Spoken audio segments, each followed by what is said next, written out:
Exactly.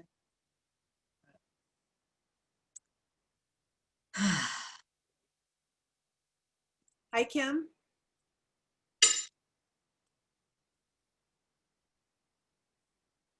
How are you today? Great. How are you? Great, great. Good. Looking forward to our time together. Same, same. Great topic. Yeah, it is. It is a great topic. All right, Lori, well, it looks like it is the top of the hour, so if you'd like to begin, the session is recorded and we'll go live now. Fantastic. Thank you so much, Bern. Well, welcome everybody.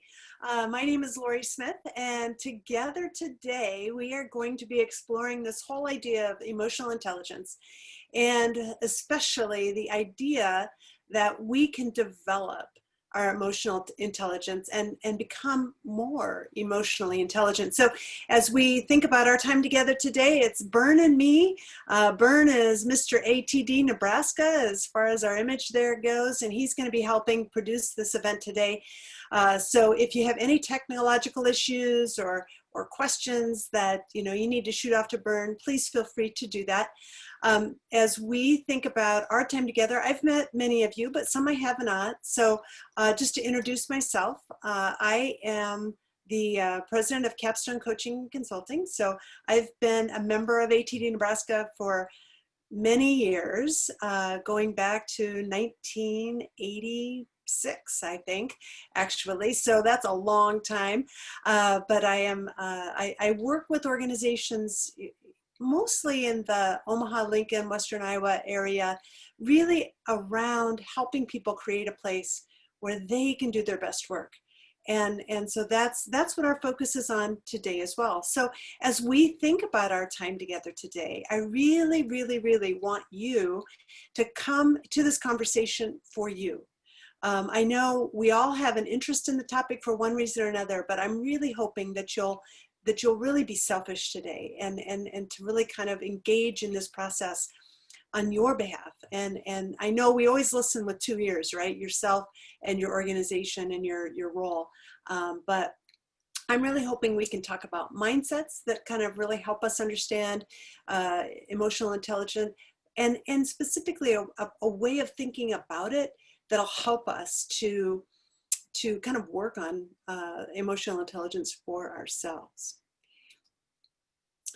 So it was December 18th, 2019, almost a year ago. I found myself in this line and I was waiting. As I looked around, there were a lot of people in front of me and the number of people behind me was growing. It was just before the holidays. So my list of holiday to-dos was probably about as long as this line. But I was happy to wait. I was happy to be where I was. And as I normally do, I, started up a conversation with the people behind me. And very quickly, the people behind me was saying exactly what I was thinking. And that is, it's worth it. It's worth it. He's worth waiting for. And you know what? It's not the first time we've waited on him. So this actually was the reception for my longtime doctor, my OBGYN, that was retiring. And so for 35 years, I spent at least one appointment a year with this man. And he joined me on 3 of the absolute happiest days of my life. And so, when I would go to see Dr. Bassett, it started this way. Always. He'd knock on the door with almost that exact same cadence. And then he'd come in and we'd start talking. How are things going, Lori? And we'd start exchanging stories about our kids. And then we'd actually get down to the nature of the appointment. I think when I think about Dr. Bassett, I think he spoiled me because he treated me like a person first and a patient second. And I have come to really expect that very same thing from other doctors and dentists and, professionals. If they don't, I go looking for somebody who will. Right? So as we think about emotional intelligence, I mean, that to me, that story has everything to do with emotional intelligence. Okay. And I know that you all have some working knowledge, or most of us have some working knowledge of emotional intelligence. So real quickly here, Bern is going to launch a survey. And what I want you to do is just quickly tell me what's the answer that best reflects you. Okay. So Bern, if you would go ahead and launch our survey, and we'll just take a quick look here at.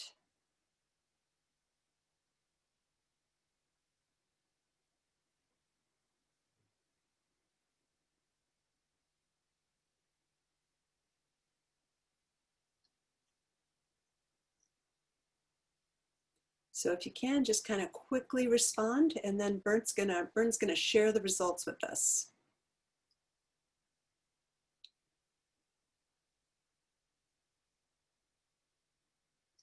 Okay, all right, so let's look. So about half of us have some awareness, but really haven't done much with it. A few of us, about 25%, you're employing some strategies, and about a third of us, it looks like, have actually taught others and coached others. Okay, so here's what I want today. First of all, I would really like for everybody to turn on their video. Okay, because I want, as much as we can, we've got a really nice sized group, but not too big, which is perfect, because as we go through this topic, I want you to share your thoughts. I want you to share some of your experiences. And I think if we can see each other's faces, it just kind of helps us do that. Okay, so if you don't mind, that would be fantastic. And then as we go, we can kind of jump in with some of our thoughts.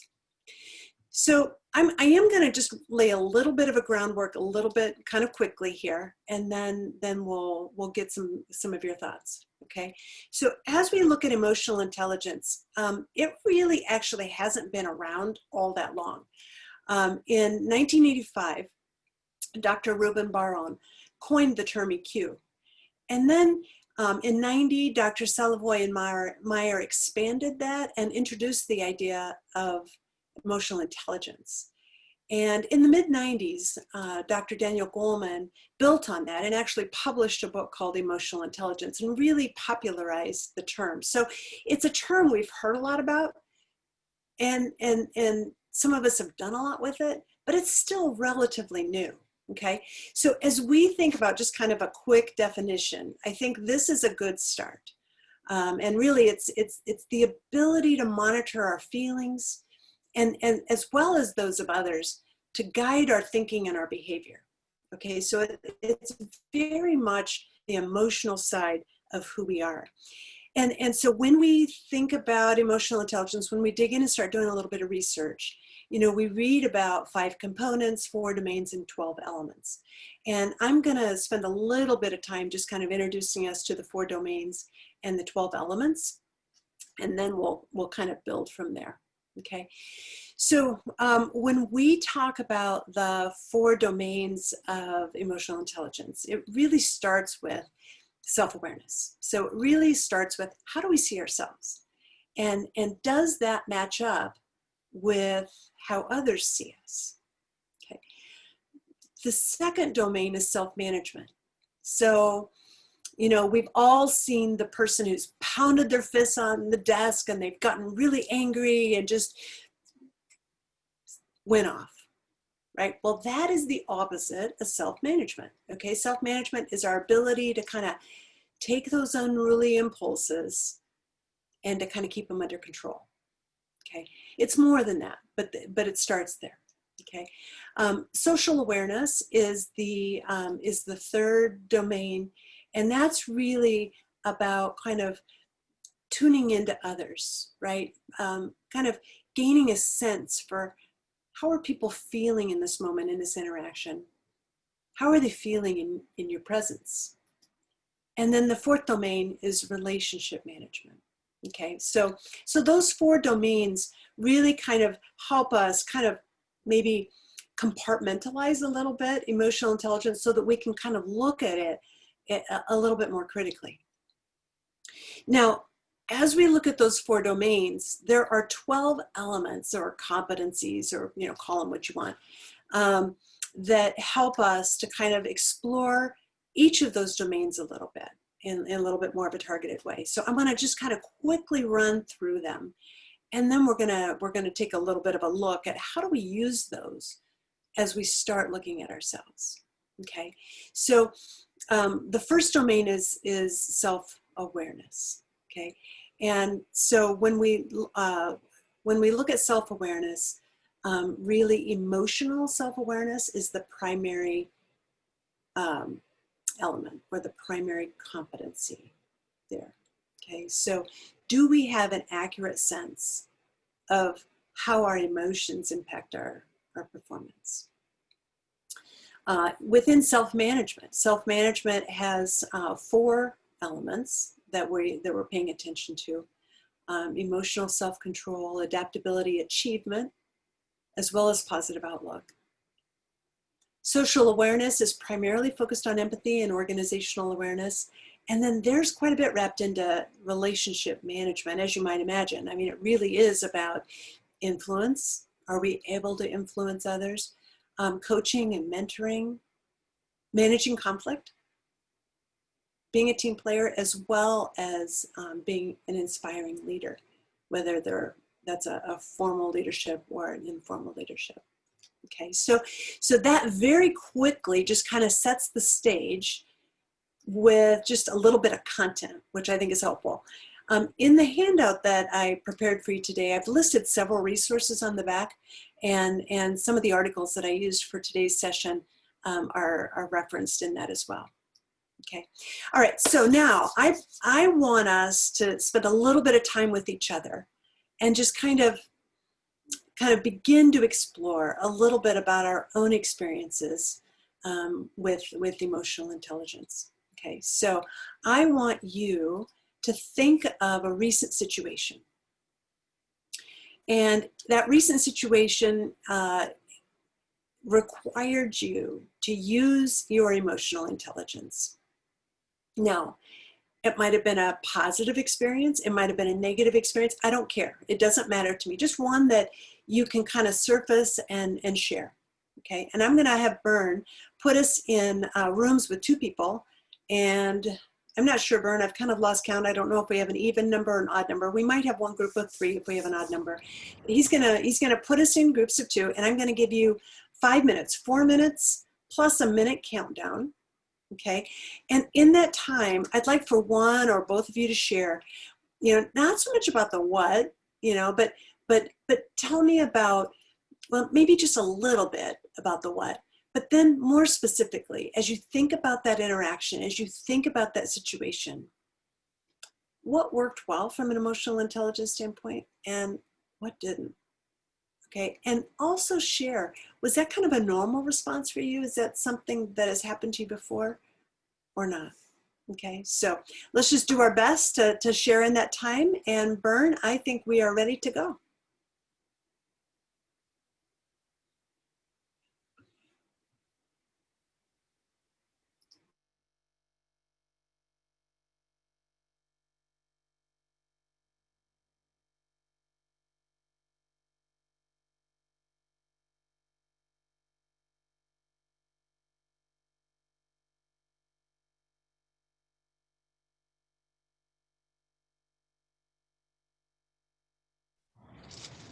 I put you in your own just so you automatically got defaulted to one. So That's all right. Yeah, all right, whatever works. I've been in and then now I'm out. So there we go.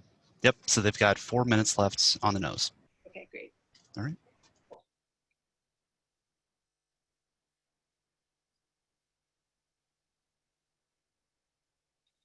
How many did we end up with? It's bounced back and forth because Carol Horner jumped in and out on a couple, so I think we're at 18. So I think 2 rooms indirectly got 3, just because I didn't get it all paired in time, but Yeah. we should have 8 rooms. Okay, great, no worries. Yeah, I know Carol's having internet problems, and so she was coming in via her phone, and so Right. So hopefully it still works out. Yeah, it looks like we've got 2 breakout rooms of No, just one breakout room of 3. So it worked out. So we've got 17 participants. Cool. That's great. Good number.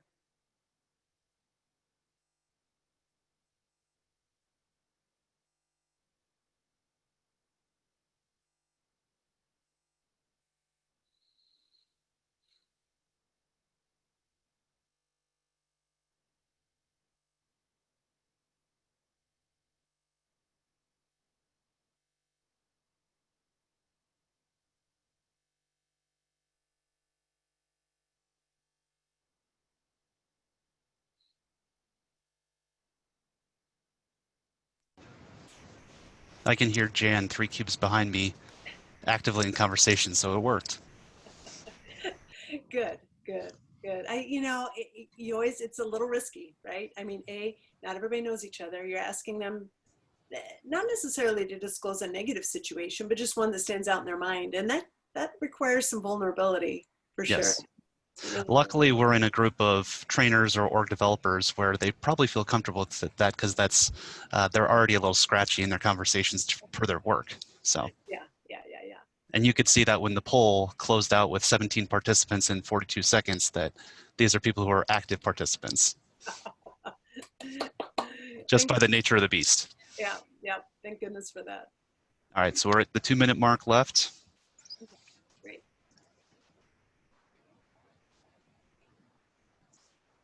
I have one participant asking me specifically about the handout. Is that coming as an email afterwards, or? Oh, I sent that to you. So last week. Okay, So- I'll add it to the file. I can just send it out to everybody as a participant afterwards. Okay. You know what? I've got an updated version. Okay. I should have asked you about that yesterday. I've got an updated version. Darn. How And about if you get that to me by first thing tomorrow, I'll just tell everybody when the survey comes out, you'll also get an attachment sent with to all participants. yeah, I wonder if there's any way we could get that out to them now, though. I can through ATD Nebraska's website if you'd Okay. like. Yeah, let's do that. Let's Okay. do that. And you know what? I just added a couple additional resources to the new one. So just send the one out that I sent you last week. Do you have that, or do you want me to send it to you again? If you've got in the next 55 seconds, if you can shoot me a reminder, I will add it to the email. Yeah, I sure can. Okay. I have to open my mail. I close that down.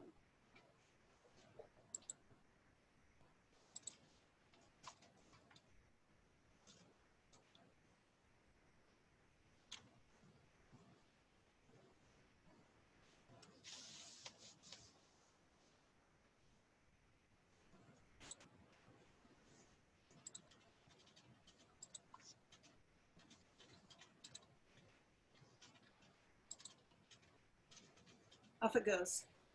Okay.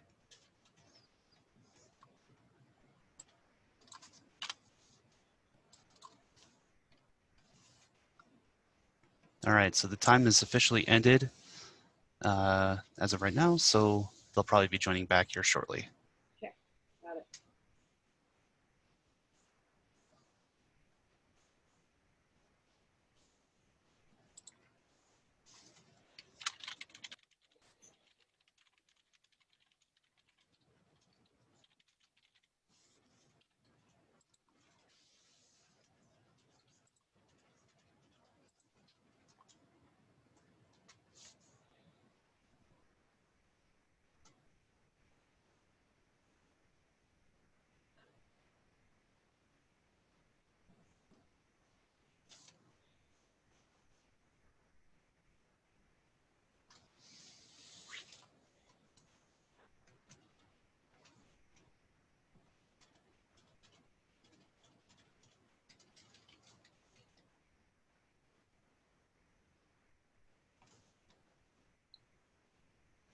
Welcome back, everybody. So thank you for just your willingness to kind of share and exchange thoughts and ideas about some things that have happened for you. So I'm just curious, in just a few words, I'd like for you to just share with the group, no specifics about your situation, but in general, what were a few of those things that fell into the what worked well category for you as you think about your involvement in that situation? What worked well? So being expressive, being able to, know the emotion that I'm feeling and being able to express it. The hard part is being able to do that with a level of composure. Right. But identifying it first, right? Okay, good. Thanks, Carol. What else worked well for you? I don't know how to raise my hand, but I'll share. Oh, just jump in. Yeah, Okay. that's good, Bobby. Thank you. One of the things that May and I talked about, for me anyway, was self-awareness really worked well. And over the years, I've gotten better at it because I'm more aware or conscious of it. So I would say my self-awareness really helped the situation to not be, I don't know how to say that. I'm not saying that right. Basically, it helped my relationship management because I was more self-aware. Okay, cool. All right, great. How about, is anybody willing to share what didn't work so well? Anything that fell into that category?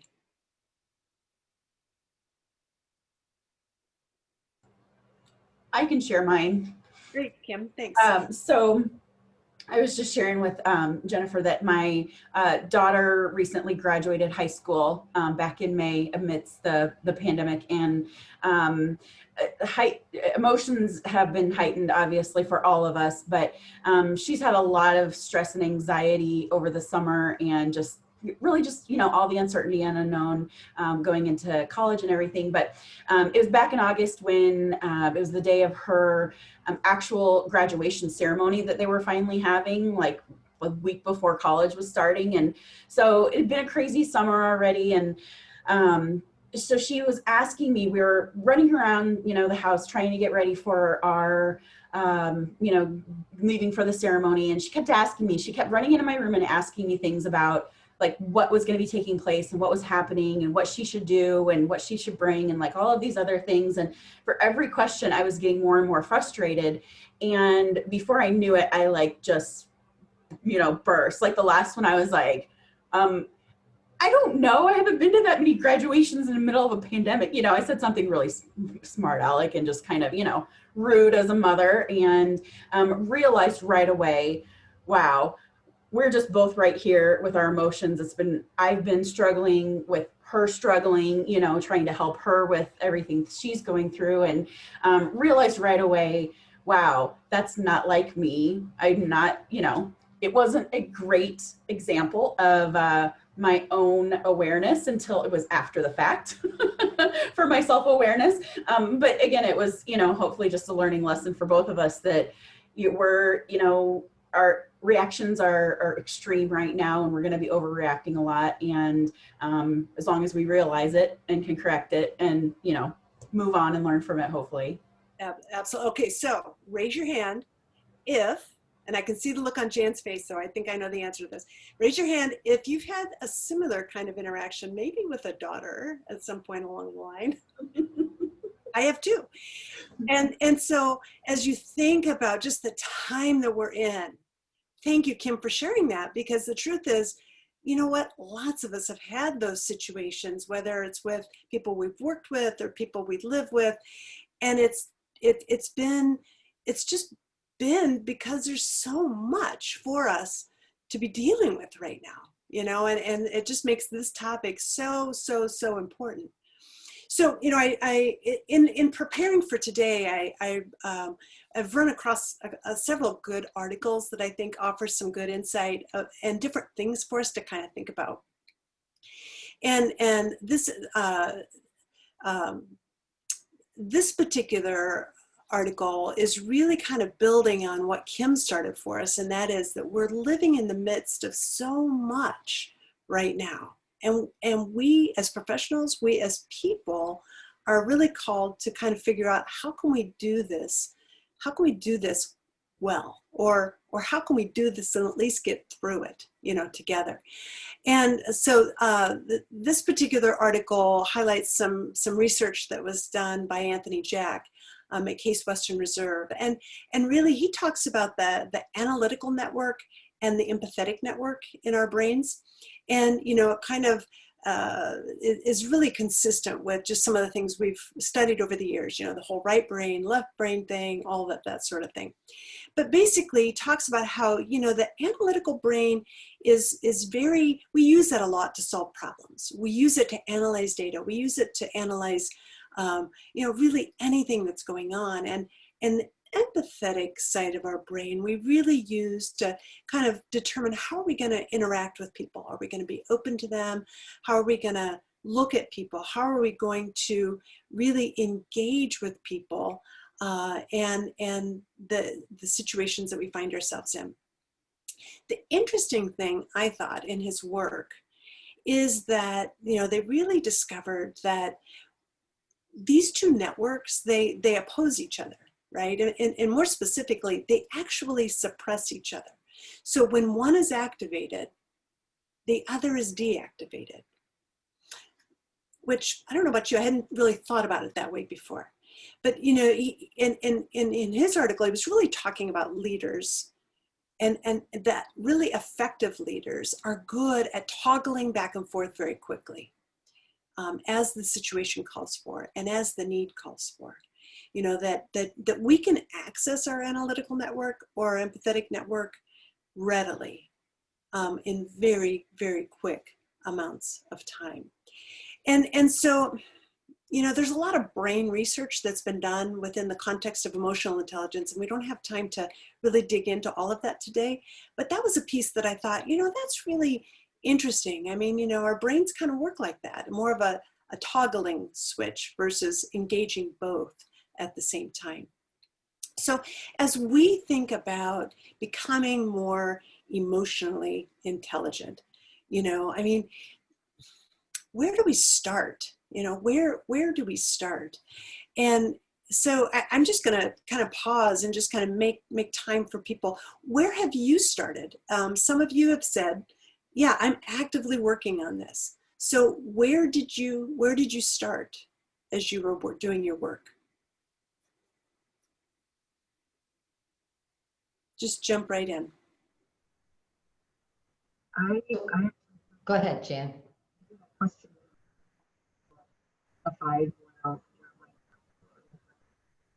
think that was for me. Oh, Jan, I'm sorry.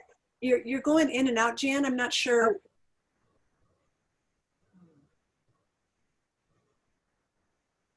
Better? A little bit. Oh, sorry. Well, I took a questionnaire.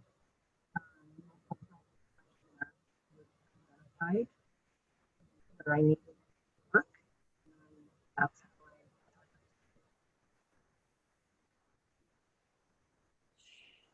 Yeah, we're still not hearing you quite well, Jan. So maybe type it into the chat, perhaps. That might be helpful. How about anyone else? Where did you start? So, you know, I took our EQ assessment, Lori, that we each use, and nothing surprised me, but you know, the stretch for me is always going to be composure, or has been. Mm-hmm. And I find that there is some meditations that have been helping me kind of pursue that, and I find myself like when I know my day is going to engage in some challenging conversations, or I'm going to be in a situation where there's a pretty good chance my buttons will be pushed, because I'm pretty aware of what pushes my buttons and gets me out of composure.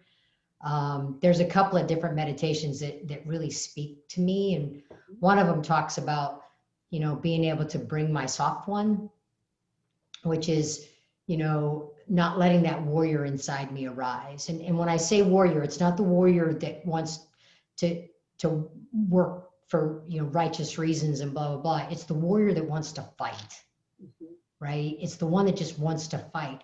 And being able to subdue that with just a conscious breath and bring my soft one, not even for the other as much as for me, right? Bring the soft one for me. And so that to me has been a good starting point and a good foundation for me to get better at growing my ability to have composure when my buttons get pushed. Yeah. Yeah. And I mean, so that's a great example, Carol, of just the benefit having done that. And several of us, it looks like from your responses in the chat, several of us have taken different assessments, and there are several out there. Bern did send out to you all the handout. My apologies. We had a little bit of a disconnect on that, but that's okay. And I've listed on there a few of them, not all of them, but a few of the different assessments that certainly you can take. And, I think honestly, we can gain a lot, even just by reflecting and thinking through just some provocative questions that can kind of help us to assess ourselves. So it might be a formal sorts of feedback. It might be informal feedback. It might be self-reflection.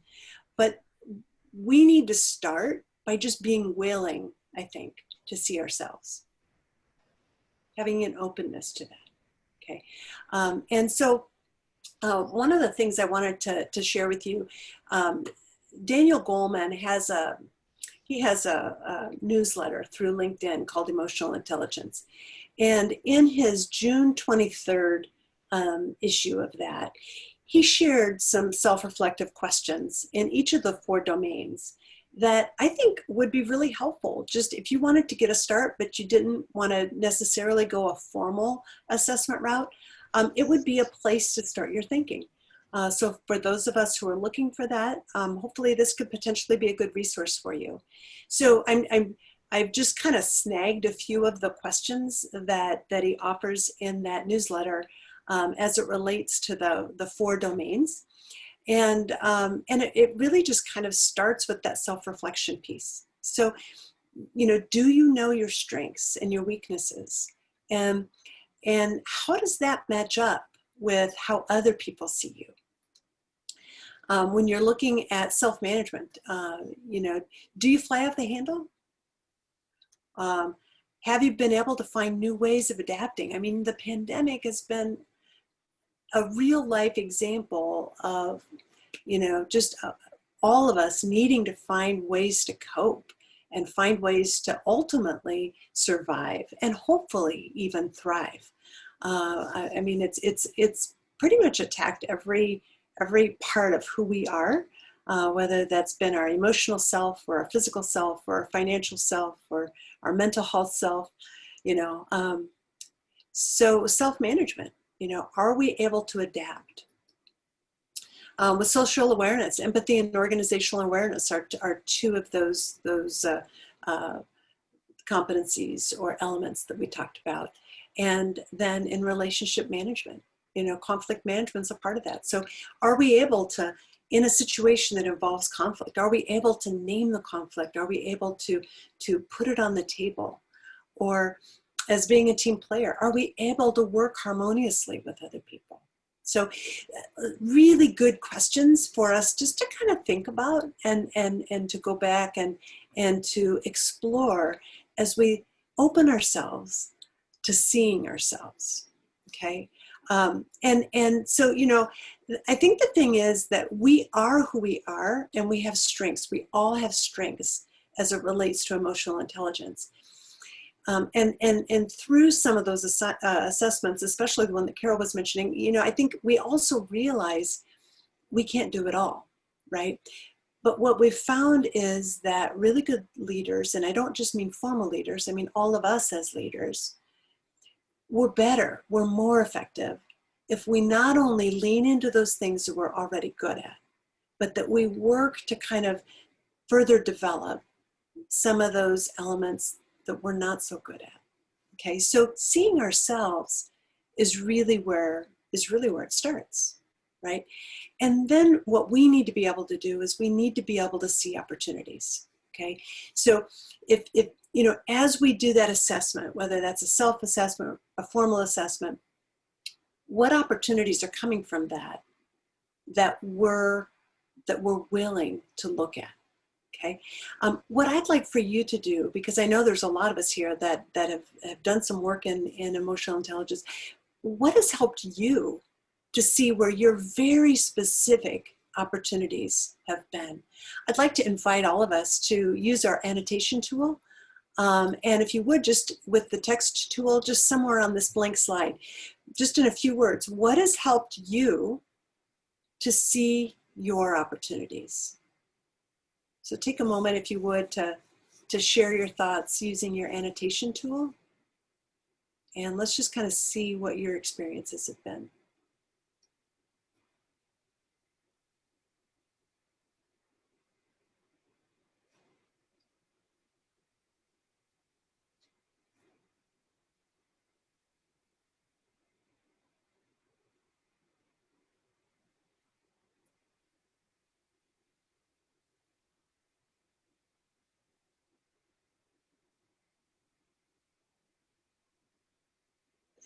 So reflection, feedback from people that we trust, observation, lots of feedback from people that we trust, self-reflection, situations that haven't gone as well as we thought. How many times have we thought later, I wish I would have said, I wish I would have done? That's important reflection. Reading and growing. And, I love this, being honest with myself. It is about making ourselves vulnerable to ourselves, which I think is really the point about we have to be willing to see ourselves. We have to be open to looking at ourselves, which sometimes isn't so great. Brene Brown, yep, Brene Brown is amazing. Visual reminders, sticky notes, journaling, love it. Fantastic. So these are all ways that we can really see our opportunities and really look for very specific things that we can do to further our emotional intelligence. And so we are going to, I'm just going to take a moment here, and Bern, if you could you help us by just clearing our screen there? If anybody wants to grab a Snagit picture of that real quick, I think that's a good resource for us as we, begin to just look at ways to see ourselves. Okay. All righty. Very good. Okay. Let's see. We're gonna, yeah, there we go. Thank you, Bern. Thank you, Bern. I appreciate that.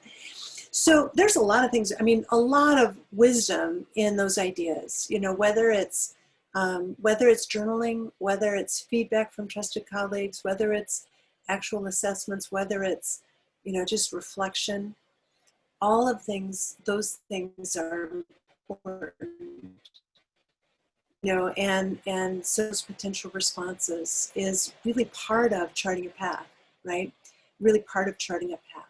So as we think about, kind of doing the work, right? Identifying the potential responses is part of it, but then it's about really kind of putting those actions in place. So when you think about your responses in any given situation, just unmute quickly and just tell us what drives your response in any given situation. I know for me personally, my stress management, my stress level drives my response, and a good night. How much sleep did I get last night? Both of those things are things that really impact how I show up. What are some of the other things that impact how you show up? Feel free to unmute and just chime in.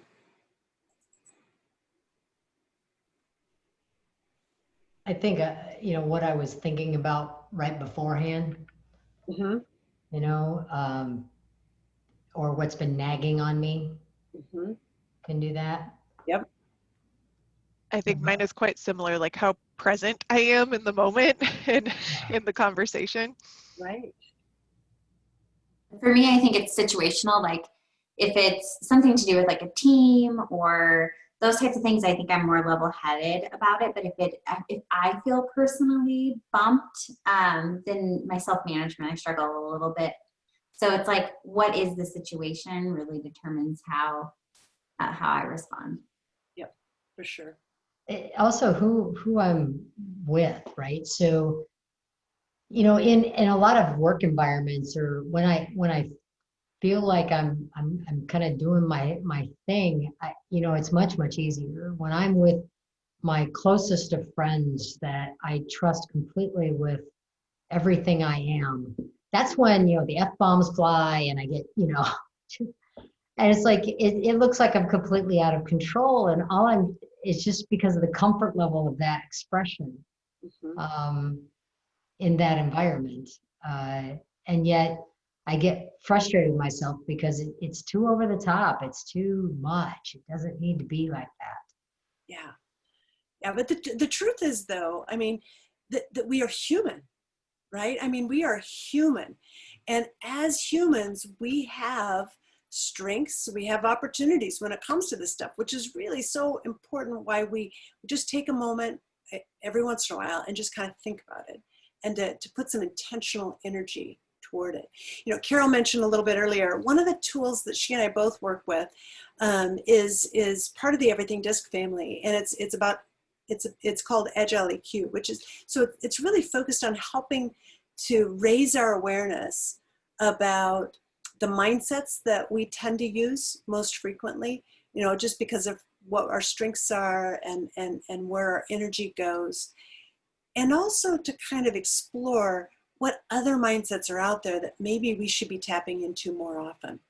And so I'm just going to very quickly just kind of run through the 8 mindsets in this particular tool, and just as an example of some different kind of tools that are out there for us. So as we think about the 8 mindsets, you know, maybe it's the dynamic mindset, the action orientation or influencing people. Maybe it's that outgoing mindset, which, you know, is really about getting your ideas out there unfiltered. You know, Carol was just talking about what happens when she's with, you know, really close friends, those unfiltered thoughts. And, you know, that can be really helpful, but sometimes it can really work against us, right?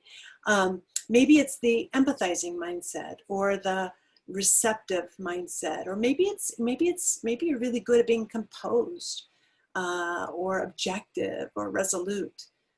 Maybe it's that self-assuredness. You know, we all have strengths when it comes to different mindsets.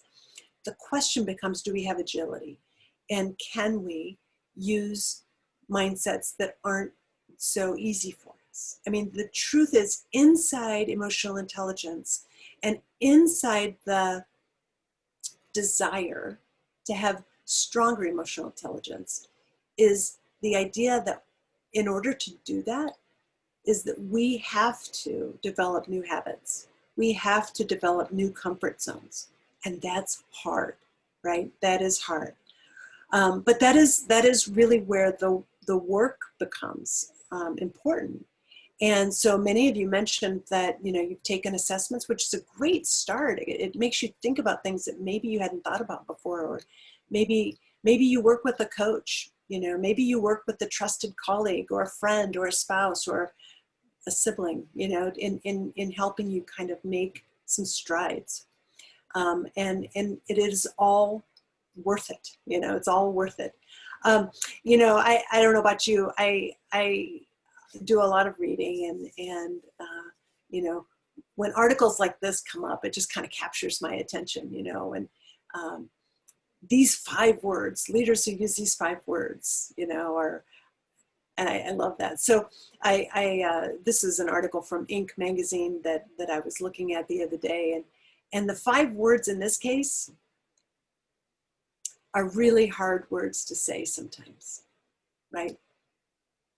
And therein lies some of the work I've been doing with my own emotional intelligence. I was probably 40 before I could utter the words "I was wrong" without stuttering, without stopping, you know, but making yourself vulnerable and being willing to admit mistakes is a way to show emotional intelligence, right? So we all have growth opportunities. And, you know, I was telling you my story about Dr. Bassett a little bit earlier, because he, to me, embodied a lot of emotional intelligence as he went about his work of being a doctor and working with his patients.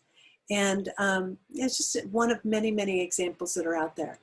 But I think that if we're going to do something with this, I mean, we have to be willing to see ourselves. We have to be willing to open ourselves to potential opportunities for us, or strategies for us to be more effective, and to really use those potential strategies for real, right? Which is hard, okay? But I want us to think about, you know, just as we think about our conversation that we've had here today, what action would you like to take? I mean, what is one thing that you could do to kind of move your development from an emotional intelligence standpoint forward? Okay. And so as you kind of think about that, I just want to share with you one of my favorite quotes, and then I'm going to give you just a few moments of reflection to kind of think about that. Okay. So this is one of my favorite quotes, and I really do think that we can do anything if we're not afraid. And I think that, you know, when we think about our emotional intelligence, that it really is about, are we open to thinking, feeling, doing things differently so that we can be more effective, more intelligent from an emotional standpoint. So this is one of my favorite quotes from one of my 3 kids, and I think about that every once in a while when I think about what sometimes stands in our way. He's so little. I know, he was 6. He's 24. So big now. I know, he's so big. He is so big. And, you know, so when I think about that, I think about the 6-year-old that just so innocently said to me one night before bed, said, "Mom, you can do anything if you're not afraid." And it's true. I mean, it's absolutely true. So here's what I want you to do. I want all of us, I want us to just kind of think about this whole idea of emotional intelligence. And I want you to think about what we've talked about today in terms of seeing ourselves, seeing possibility, or seeing our responses, seeing possibilities, and seeing success. And just identify what's one thing that you can do. And I'm just going to give you a couple minutes just to kind of think about that. And then I think we're going to pop back into the rooms that we were in a little bit earlier and just share that. I think we can do it.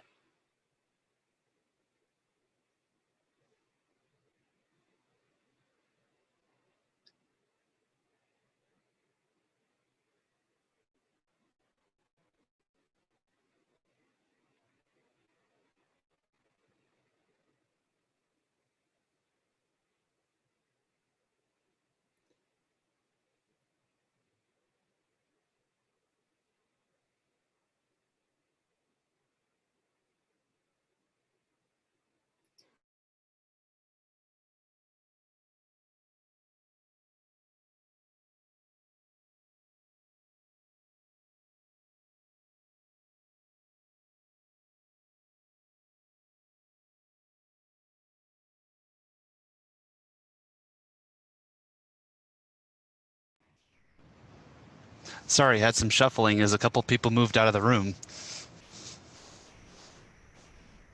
Oh, you're on mute. Sorry. I'm still muted. Thank you for your flexibility on that. Yeah. I did see that a few people dropped off, so, and that's fine. That's normal. So. Yeah. But we've still got 2 paired in each room, which is great. So, Good. how long do you want to have these rooms open? Let's just 3 minutes. Okay. I'll do an alert in 2.5 that says 60 seconds to come back. Yep, that sounds good. So do we have any announcements or anything afterwards, or can I just No. wrap things up after people come back? Yeah, and just honestly thank everybody for being a part of this. You know, it's first free virtual sessions now, but in the future we'll have more. So keep in mind joining these, because that's where the power comes from, is us sharing. And there's been some really good stuff in the chat if you want to refer back to it. There's some questions on, this is what I'm going to share with you. Jessica Langenberg asked about hearing more about surveys and assessment that people found impactful. So a couple people gave some feedback on that, and then Carol's been answering a lot of those, kind of being the secondary voice of Lori, but which I knew she would be. But there's some good questions in there of other things that people want to learn about as far as us sharing, and I think there's a lot of comfort here in the room. So if you wanted to bring any of that up, feel free. Yeah. Right now, I have to get to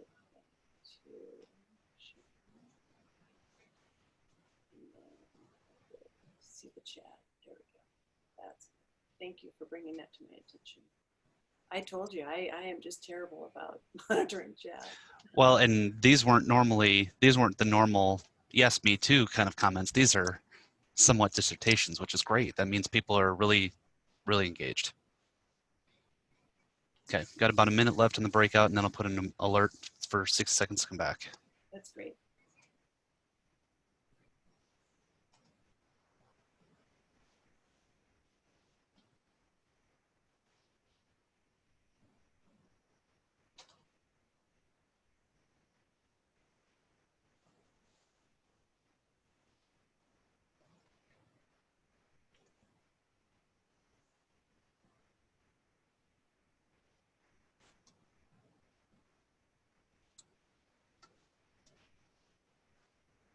And then as far as that handout, we'll probably store that on our website, if you're okay with that.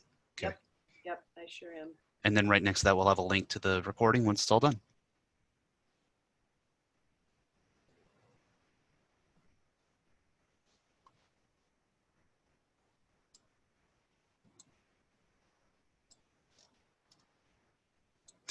I like this content for the standpoint of it's useful for the people in their professional career, as well as what they can do for themselves.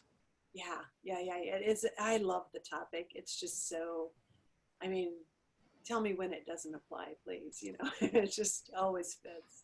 Right.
It's always like 10 seconds too early. Even though the countdown's going right there, it's like 10 seconds too early. Of course it is. Of course it is. So very good. Well, you know, so I'm curious. So I didn't pop into your conversations because it was such a short amount of time. But just in general, what are some takeaways? What are some things that you're going to work on to further your journey in terms of emotional intelligence? Lori, I mentioned one of the things that you said earlier, and I wrote it down. But one thing I'm going to work on is naming the conflict and putting it on the table to open up that discussion. I really identified with that, so I'm going to start doing that. Awesome. That's fantastic. Thank you for getting us started. How about the rest of you? What other kinds of things are you going to be working on?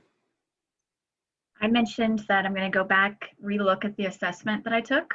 Mm-hmm. Just do a nice refresher of what my strengths were and where my opportunities were. Uh-huh.